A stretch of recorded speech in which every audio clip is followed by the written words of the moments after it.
Alrighty, welcome in everyone. Hope you guys are doing fantastic here this weekend. Running a few minutes behind here. Appreciate your guys' patience. Let me get YouTube pulled up and we'll get right into it. Hope you guys are having a phenomenal weekend. Let's get this. One second, let me get the phone open so I can see the chat. Alrighty. All right, should be good to go. Alrighty, welcome back, folks. Leo, yo, what is going on? Ahmed, hello, hello. Hope you are well, my man. Yes, sir. Yes, sir. I sure am. Hope you are as well, brother. Justice, hello, hello. Tyler, my man. Hope you're doing good, brother. Frank, hello, hello. Glad to have you. Mr. Richards, hola. Cyclops, happy AT Sunday. Glad to have you here, brother. Matthew, about to be another week of bullish indices and dollar. Absolutely, man. High resistance liquidity runs, but nonetheless, targets getting delivered. So absolutely, let's go ahead, get into the business and get all that sorted out here ahead of the new week. Michael, hello, hello. Alrighty, guys. So before we go into the new week, a couple things I want to touch on the economic calendar side, which we'll get into here now. Loving the setup. I appreciate it. Carl, yo, yo. All right, how we doing today, everyone? You guys doing well? Where are we all tuning in from today?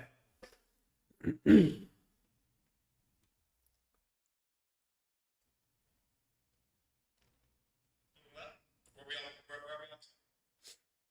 right, volume's good. Everything is a check. All righty. Good, here from UK. Now, a lot of UK folks here. Awesome. A lot of love from Europe. Appreciate you, brother, from Zimbabwe. Awesome. Shout out to Zimbabwe. Oh, another one from Zimbabwe too, you guys. Awesome. Nigeria, my man. A lot of business being done in Nigeria. Manadora trading, changing some lives out there. Love to see it. Love to see it. South Africa, okay. So a lot of folks from the continent of Africa. Love to see it. Love to see it. You guys bringing wealth into the country, learning new skill sets, absolutely killing it. Love to see that, guys. Italy, sweet, beautiful place.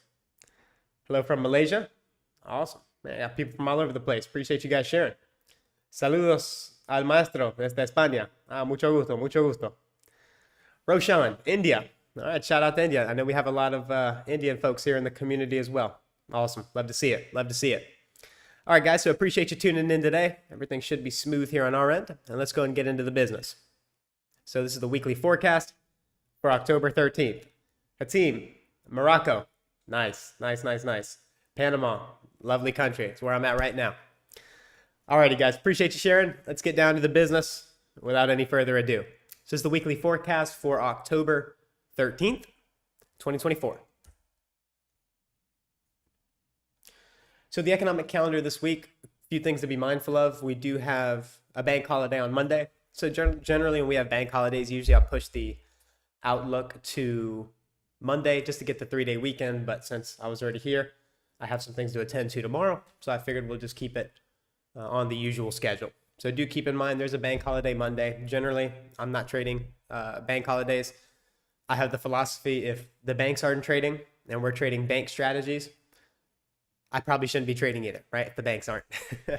So that's my philosophy on bank holidays. Can you scalp it? Are there price runs to algorithmic key levels? Absolutely, right? It's just a matter of what you prefer to trade. I like low resistance liquidity runs into higher time frame expansion models. So essentially, I'm looking to trade low resistance in the lower time frame in line with where that weekly, daily candlestick is going. And that's essentially how I'm able to define an A+ setup.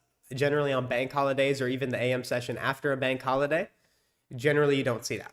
So again, what I like to do is I like to push, be aggressive when the odds are in my favor. And I dial it back on the defensive side when it's not in my favor, right? And the key is we're able to recognize that, know that based off the economic calendar and understanding time. After that, expecting the cleaner moves to come Wednesday, Thursday, and Friday. Again, all the more advanced salient details along the economic calendar each day, how that's broken down.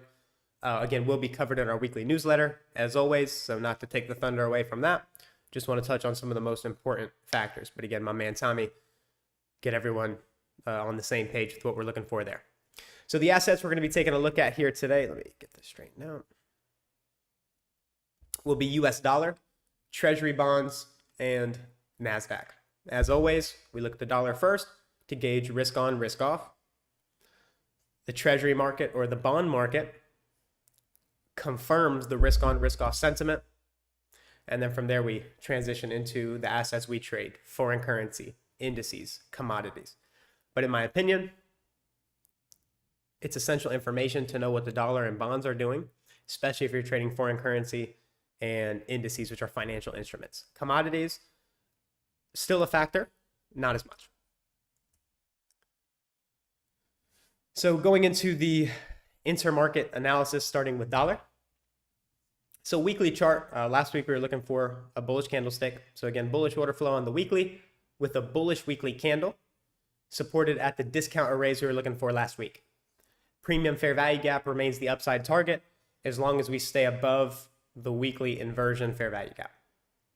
So let's unpack this. Let's look at what's happened, right? So we had a sell side liquidity pool that we were targeting when we were bearish, right? All the weakness signatures here confirming it's selling off. We took out the sell side and then we ran stops.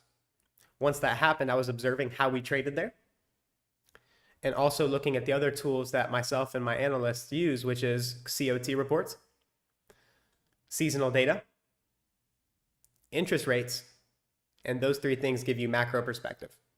And then when you confirm that in your technical analysis, you get results like we show you guys here every week. Inversion fair value gap here, we were not looking at this as like hit that fair value gap and sell off. We were looking for it to act as support. It may look like it touched it here, but it actually did not. What ended up happening was we opened, dropped, failed to touch it, and then rallied. And again, if you look at last week's live stream that we did on Sunday, all these factors were discussed again before the fact. Again, here it may look like it touched the high, the inversion fair value gap, but it actually failed to. And let me give you guys some insight there. If there's a discount level I'm looking for to be traded to then reprice higher, and we're unable to do so, then that's indicating that the market's exceedingly bullish. And again, that's also the benefits of being able to refine through the time frames, because we knew exactly what we were looking for on the daily and the 4-hour. So again, weekly candlestick looking for another bullish expansion into the weekly fair value gap. Now, because there is a fair value gap here, it's permissible to trade down into it, but ideally we won't do that, and it'll just keep expanding higher. But because it is a bank holiday, be patient Monday going into Tuesday, let the market structure, let the weekly range unfold. And for those of you guys that were in the masterclass yesterday, you're never looking at the charts again. The same after last week's teaching, how to understand the weekly candlestick, how that distills down into the daily, and then how you refine that into the hourly. It's just beautiful delivery in line with our expectations. So looking for continued bullishness going into the coming week. But again, it's reasonable to see a retracement if that's the case. So daily time frame, we're seeing bullish institutional order flow on the daily with breakaway gaps unable to get filled, confirming strength. So again, that's why we refine through the time frames, because if you were just looking at this weekly level here, it wouldn't hit that. So what level did we use last week on the daily chart? Well, we had this inversion fair value gap. Told you guys to extend that through, and then that we would want to see how we traded there. Fair value gap here and here. We did what? We stayed in the upper portion of both of those imbalances. So now you have price. What's price? Well, the fair value gap and the discount arrays that we're looking at. But what else needs to be a factor for that to be high probability? Time. What time do we expect the low of the week if we're bullish? Tuesday. Monday, what do we get? A consolidation day. We anticipate that. We anticipate Monday being the accumulation of the weekly range. Manipulation into Tuesday, making the low of the week, because as that accumulation is happening on Monday, it's engineering liquidity below and above. If we were bullish, I always make the case, and I'm sure smart money knew what the market was going to do as well. So when they drop it into that fair value gap, who's buying fair value at time below the weekly opening price? Smart money traders that are buying that discount. Makes the low of the week expansion into our premium targets. This up close candle, we were looking at that as a bearish order block, and I said we wanted to see speed through that bearish order block, indicating we were not looking at this as, oh, order block, hit it, sell off. we're looking for it to trade to it and through it and reach for the buy side. Again, we don't need the buy side to be repriced into. We just need to know what the market is drawing to. And that's all we need for a higher time frame bias and framework to work within. So again, inversion fair value gap, not even getting close to consequent encroachment, hitting the upper quadrant there. And then the BISI, so these fair value gaps overlap, that forms a balanced price range. So that's also significant when you're considering institutional order flow entry drill and where that forms. How do you anticipate that? These are the factors that go into it. Hits it low of the week on Tuesday, high of the week on Thursday, and expected continuation to the upside. And then again, all these imbalances here to the downside, unable to get filled, which if we're bullish, we actually prefer to see, right? We don't want to see these imbalances filled in if we're going to keep repricing higher. Above the buy side, next target would be the, call it 103.6 big figure number. And then above that, we have the rest of that daily and weekly imbalance that we're targeting to the upside, as long as institutional order flow, of course, remains bullish. So 4 hour, same annotations as last week, keeping it simple. We're looking for higher prices. We identified this as the sell side of the curve, buy side of the curve, smart money reversal occurring down here. Really like some insights. Good old ICT shared. I don't recall when it was. I can't remember. But as we have these equal lows here and the market's spending time down in here, it gives narrative and understanding as to what's happening. Because these smart money entities, because these institutionally minded traders, they can't work in all their volume on a 1 minute candle, on a 5 minute candle. So what the market has to do is it has to trade the strategic liquidity pools, sell side, spend time there. Who's accumulating long positions in here? Smart money, below the sell side. So that's why it spends time sideways here. And then we see that aggressive break higher, shifting market structure, breakaway gaps unable to get filled. That's why last week we had the same annotations on the chart. 4 hour imbalance, arrow, target, the moon. Buy side here, here, and then we have that weekly imbalance above market price. So with this 4 hour fair value gap where we were expecting the low of the week to form the previous week, because again, if we're bullish, I need to see one of two things happen. Either the market's going to drop into a discount inefficiency, or it's going to drop into sell side. That's how simple I keep my protocols. It may seem complicated, especially if you're new. If you show up every day, you spend time with the material, with the subject matter, over time you actually realize it's not that complicated once you've gone through the motions of logging, journaling, and getting in the reps. So what do we see here inside this 4 hour imbalance? We dropped down, but we were unable to do what? Get to mid gap. We want to see that, right? Reaccumulates in the upper portion of that imbalance. Tuesday low of the week, expansion higher towards the drawn liquidity. So if this is the buy side of the curve, or we're looking for bullish institutional order flow, we want to see all discount levels support price. Imbalances, down close candles, all should support price to the upside, right? So as long as that continues, I'm looking for bullishness on US dollar going forward. What confirmed that though? What made this high probability? The bond market, right? So let's get into that. So last week, trading through the fair value gap, we were anticipating to act as inversion last week. What am I saying there? The fair value gap here that I have labeled in, what would you call that? Like a yellow, orange, like creamsicle color? Yeah, something like that. Well, let's go with yellow. The yellow rectangle is shading the buy side imbalance, sell side inefficiency, or BISI, fair value gap. Last week, I was telling you guys when this weekly candle hadn't printed, I am not looking at this as support, right? This fair value gap here is not a buying opportunity.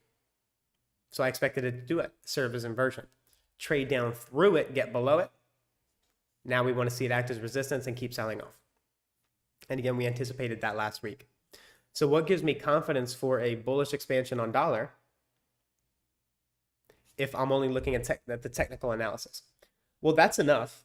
But if you want confirmation, if you want to be confident in what you're looking for, and then you have intermarket analysis blending with what you're already anticipating in the technicals, it's absolutely money. So with that in mind, fair value gap, we traded to it, through it, and now I'm looking for further acceleration lower as long as we remain below the weekly fair value gap. Now that we've accelerated down through it, there's no business trading all the way back up through that level. Ideally, we won't at all, and just stay heavy. And that's going to further confirm bullishness in the US dollar. A few things also keep in mind. Why are we seeing bullishness in dollar more on a fundamental side? That's because, again, there's a lot of things going on around the world. And capital inflows are going into safe haven assets like gold, like US dollar, what's considered safe. So I'm not making the argument that the dollar is a safe investment. I'm not saying that. That's just traditionally how investors view the market.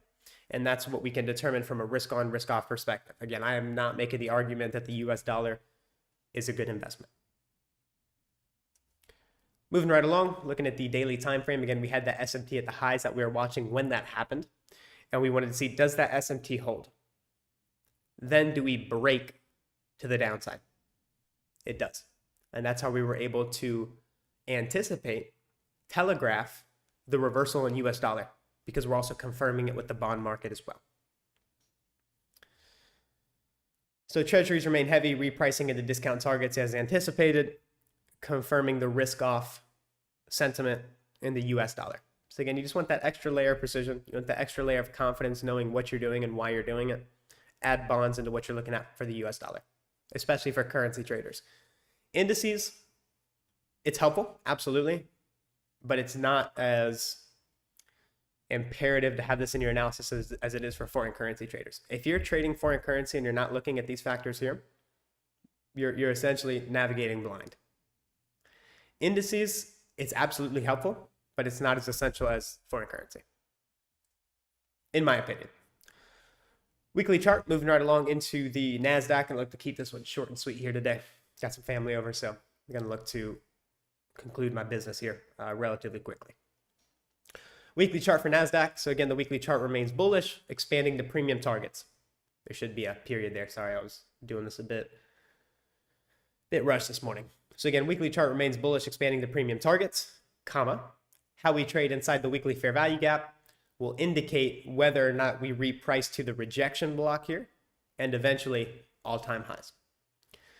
Last week, I took your attention to bullish dollar and bullish indices. I know I always get the question, well, how are we bullish dollar and indices at the same time? How does that even work? Because I thought dollar higher, Nasdaq has to go lower.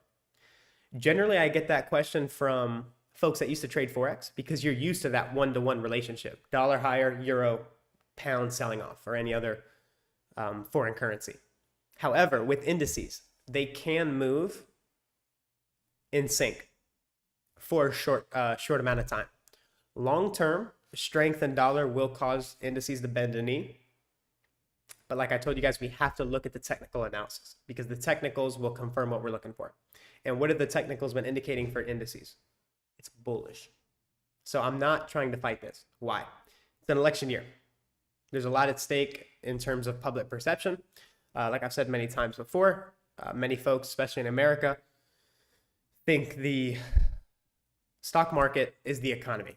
So they see, oh, stock market going higher, my 401k is growing, everything must be phenomenal. And what they do is they engineer sentiment with the stock market.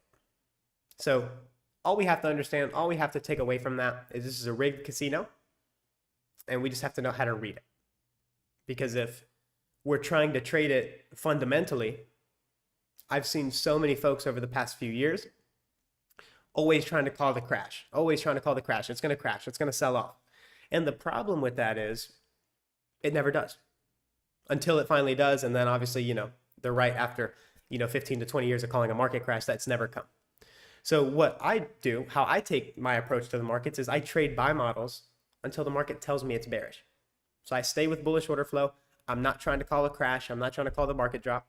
And I understand why people have that perception, because if you really look at it, if you really look at the forward guidance, if you really look at the PE ratios, if you do fundamental analysis on these companies, a lot of them has no business being at these valuations.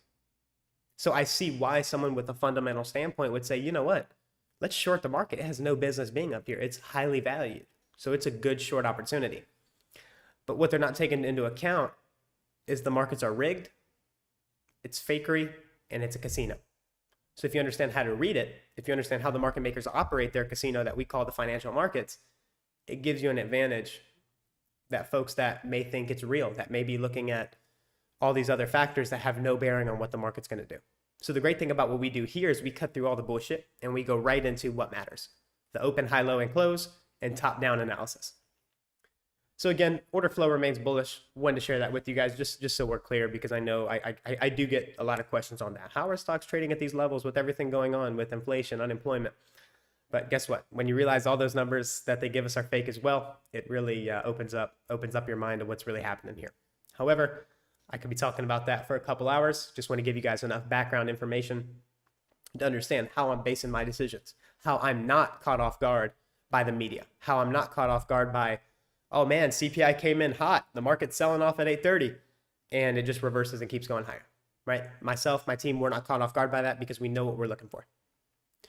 Bullish order flow on the weekly chart, open low, making that low of the week inside the weekly fair value gap.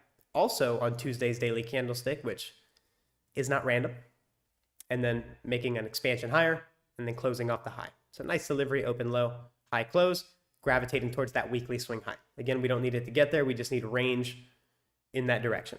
And then what I have labeled here in blue is the unfilled portion of that fair value gap. So here we have the imbalance from here to here. I'm highlighting this region here because that's the unfilled portion. The entire range of the inefficiency is still important, don't get me wrong. However, the most important level that I'm focusing on going into this week is going to be the unfilled portion. And then again, how we trade inside that entire weekly imbalance here will determine whether or not we even get to the rejection block. And then once we have the rejection block, we have 50% of the wick here, which is just about this candle's high. You can just eyeball that. And then through that, we have all-time highs. So again, I'm not calling for all-time highs right now. I favor that, again, because it's an election year, but I need to see how we trade inside the weekly fair value gap. Because how we trade there, the signatures it gives us an institutional order flow will allow me to gauge whether or not we're going to see continuation or potentially a reversal, which I'm not trying to call a top in dollar, or call a top in indices, just so we're very clear. I'm trading the order flow, looking for higher prices. All right, moving right along, daily time frame. So Nasdaq 100 staying with the underlying bullish order flow until NQ decisively breaks structure. What does that look like? Well, here from the beginning of the year to here, we've been bullish really the whole year, except for the few corrections and retracements that we get. So when I say until we decisively break structure, what does that look like? Something like this here. When we were rotating lower and then looking for lower prices, we didn't require the break in structure here, because if you know what you're reading, into in terms of order flow, you can see that this up close candle changed the state of delivery, and then we respect that bearish order block, and that's all you need to know to be bearish. You actually don't need the break in structure. But the absolute confirmation, or now it's just easy, it's obvious, is when we get a significant break in structure like this, and then we get the rotation lower. So when I say I'm bullish until we see a break in structure, this is essentially what I'm referring to. So how we trade at the buy side and the daily fair value gap above market price will confirm if we remain bullish. Pretty straightforward. Looking at the swing high here, that was the target we were aiming for last week. I told you guys as long as we stay above this wick, 50%, we're bullish. Did it violate it? Absolutely not. So very tight precision there to invalidate the bias or confirm it. Bullish order block still finding support in here, gravitating higher towards the buy side, and then that daily inefficiency. And again, I want to see how we trade inside the daily inefficiency, which means, like, look, for example, here. You see we traded higher and then we failed to reach mid gap, and then we rotate lower because it's indicating weakness. Well, the same thing here I'm observing. How do we trade at constant encroachment? Can we get above the daily imbalance, use it as support, expand higher into the buy side? That's what I'm reading into.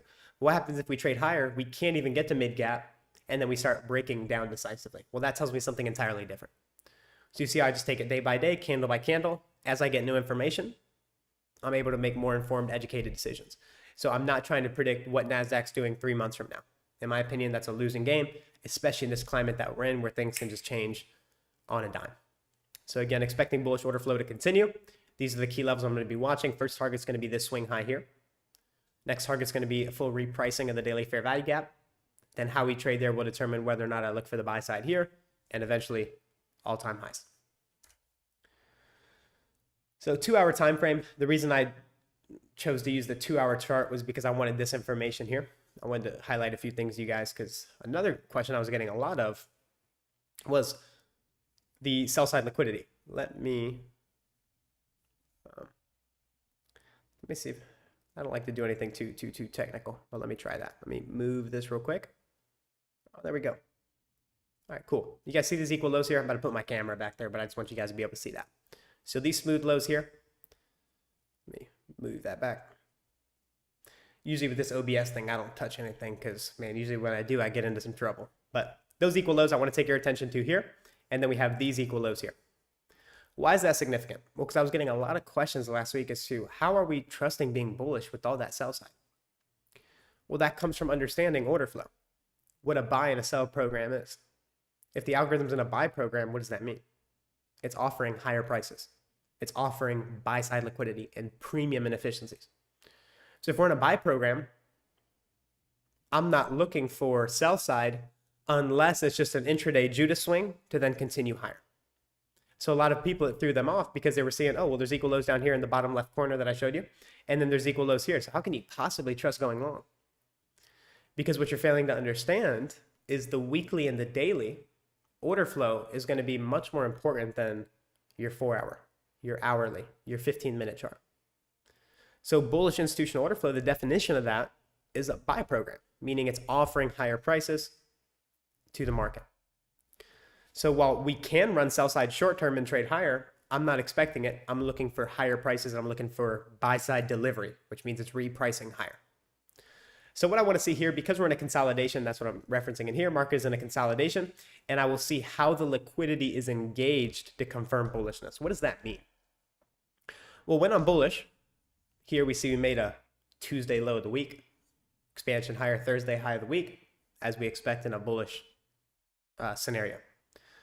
But intraday, if you go into like a 5-minute, 1-minute chart on all these days, what happens most of the time before we get the repricing higher? We get a run into sell side first. So outside of short-term Judas swings, I'm not looking for a lot of sell side delivery or downward repricing. But what I'm looking at in here now is we're in a consolidation. There's equal lows, equal highs. So what do I mean when I say I want to see how the liquidity is engaged? I want to see how we trade here, because if we're going to be bullish, it's permissible to run sell stops first, absorb that liquidity, right? Thinking like an institutionally minded investor, buying the sell stops here and distributing to the highs here and here. That's one possibility I'm looking for. Or what if we just open and just keep ripping higher? That's also a possibility. So I want to see how the liquidity is engaged. If we open and just keep running higher, more than likely I'm going to miss that move. And I'm okay saying that. It happens. However, I would ideally like to see the market drop into sell side, get everyone really thinking it's going lower, looking at all this support or resistance here rather. Look, strong resistance, strong demand zone, right? Or, oh man, inflation came out really hot. This thing's really going to sell off now. Whatever the case may be, I want them to drop it, tag people in short. And what you guys are learning right now is essentially what I'm looking for every day intraday as well. And I keep it very simple. Market running into sell side, want to see that, and then a repricing higher. However, because we are close to the highs, it may not want to do that. So that's why we have a bank holiday Monday. That's why I'm going to be patient going into Tuesday, see how things develop. I'm not going to force anything. In my mind, the cleaner action is going to be later on in the week anyway. So that's what I'm going to be looking for here. So when I say how the liquidity is engaged, that's what I'm looking for. Because I'm reading into the market like an institutionally minded trader that buys sell stops, sells buy stops. And that's how I go into the market, attacking it every single day. And it's very consistent in what it is that I'm looking for. So I want to zoom back out to the weekly time frame here. So this first week here made the low. Is that the low of October? That's what I'm favoring. So I'm expecting a bullish candle expansion for October, unless something changes in institutional order flow. All right, guys, that's all I had for the presentation here today. Let me go to the charts, see if there's anything I want to touch on. I do want to share some insights on crude oil, and then I will probably be heading out after that. Let's go to crude. Yeah. So crazy volatility in crude oil for any of you guys trading now. And again, that's just in line of everything that we're seeing around the world. You may not make the full connection as to, well, why would crude oil be moving a lot with what's going on around the world? But once you understand what the petrodollar is, how influential crude oil is, not only for the financial system with the petrodollar, but also understanding how much crude oil it takes to fire up the war machine. Oh man, can I say it on YouTube? Oh shit. How much oil it takes to power the WAR for all countries. So what the prospect of WAR does is it bumps up the prospect of demand for oil, because to power these militaries, it requires lots of oil. So that's why whenever bombs start going off, explosions happen, threats are made, crude oil just goes ballistic, right? Why is that? Because of that effect it has on the demand for crude oil, and also the petrodollar, which is a big factor. I'm not going to explain all that here. Like I said, that'd be another 2-hour long presentation, but there's plenty of resources online you can learn this from, like I did. So daily chart for, let's go up to the weekly. Let's go up to the weekly time frame. So weekly time frame for crude oil, we've been in a consolidation for a long time. So in my opinion, I think we're going to see a lot of movement in crude oil going forward, especially considering that we've been coiled up in this consolidation. And there was an explanation I heard from, of course, Mr. ICT about consolidations and the way I interpret that now, which is essentially like a spring being compacted. So the longer it consolidates, the more of an expansion we're likely to see. That was something that was particularly interesting to me. So because we've been in a long-term consolidation, it'll be interesting to see how we leave this consolidation going forward. So I'm expecting bullishness. We had several targets reached on crude oil from the past few weeks. I know we were looking for the buy side here, here, and here, and then these relatively equal highs. And then that was delivered beautifully. And then from there, it slams back down into the range, into the fair value gap. But look at the bodies. What are the bodies indicating? It's bullish because the bodies are staying in the upper portion, still trading higher. So crude oil, still looking for higher prices. We have the previous week's high at the 78.40, let's call it 78.50 level on buy side. And then if we start to accelerate through that, we have these equal highs here all the way at the 82.50 level. And then acceleration through that, I definitely expect we're going to see crude oil in triple digits within a few months. But that's my prediction. We'll take it day by day, and the market will tell us what it's going to do. That's the great thing. So with that, that's all I had to share today. You guys have any questions for me? If there's a few I like, I may touch on them before I get going. What other markets? Sugar's a sleeper. Really interested in sugar long term to the upside.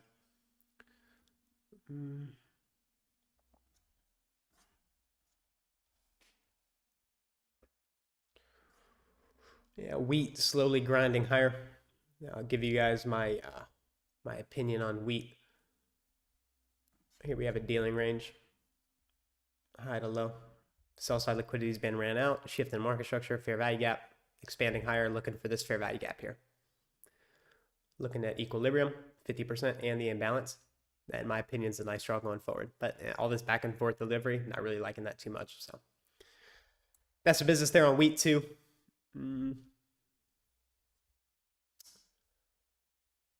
Look at it, natural gas.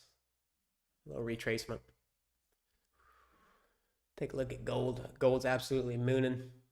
I don't like to trade gold, but investing in it is absolutely a good idea. Like to own gold if you're able to.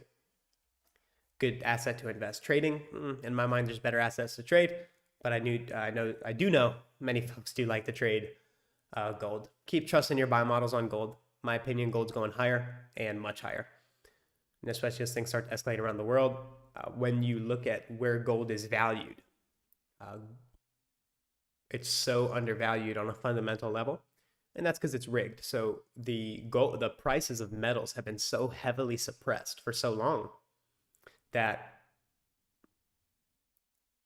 it's essentially a fake market, because gold should be way higher than where it is. If you look at the debt to gold ratio, the debt to silver ratio, you can start to get a feel for how undervalued this asset is.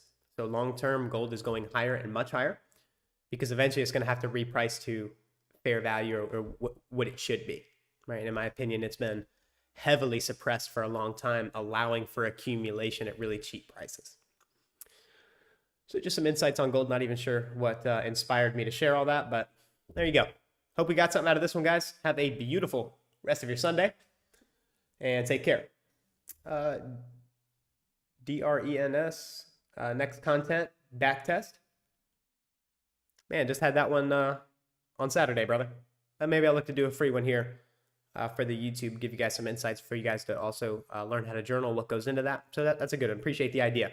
Any suggestions you guys want to see from me in YouTube content, whatever the case may be, let me know. I'm looking for some suggestions to get some creative stuff for you guys because I want to look to get back on the YouTube side of things, get YouTube videos made for you guys. And I got some exciting things coming up. But again, obviously the priority is delivering to the mentorship group I'm working with and the community that I'm working with right now. Then once I have time in addition to, then I'll absolutely be looking to get back on the YouTube. I have some exciting things to share with you guys. And I do have a webinar that I will be doing free next Saturday. Obviously, community's getting priority seats to that, but there should be a good amount of seats left over for the free community to also get in on as well. I think it will be limited to 100 seats because of my limitations on Zoom. So be on the lookout for that. Slow feet are going to miss the bus. So I would recommend getting on there as soon as you see the announcement. So it'll be entirely free for you guys to go learn. And I'm planning on teaching the most simple, straightforward model that I have. Again, obviously the community, they have the privilege of watching me use it every week, every day for the most part. But I do want to teach it here for free to you all. And it's not going to be on the YouTube, I believe. I think it'll be on Zoom, but the link to sign up will be on our social media. So you guys will be able to get that there. Strat King, where's the announcement coming from for the webinar?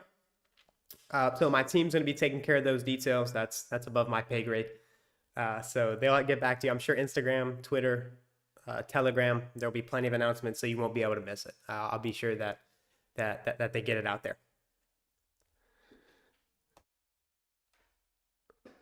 Lawrence, thank you, Dylan, for your valuable time, or for your valuable insight. Appreciate it, Lawrence. Thank you very much for joining, brother. Ahmed, thank you. Thank you, my man. Jose, muchas gracias por tu tiempo, maestro. Mi placer, Jose. Ten buen día. All right, folks, that's going to be it for me. You guys do enjoy the rest of your beautiful Sunday. Stay safe tomorrow. Bank holiday. If you have my permission, take it off. Take it easy. It's a bank holiday. No need to push it. Plenty more opportunities to come. See you guys on the next one. Take care. See you, Simplified Trades. Thank you. Bye, guys.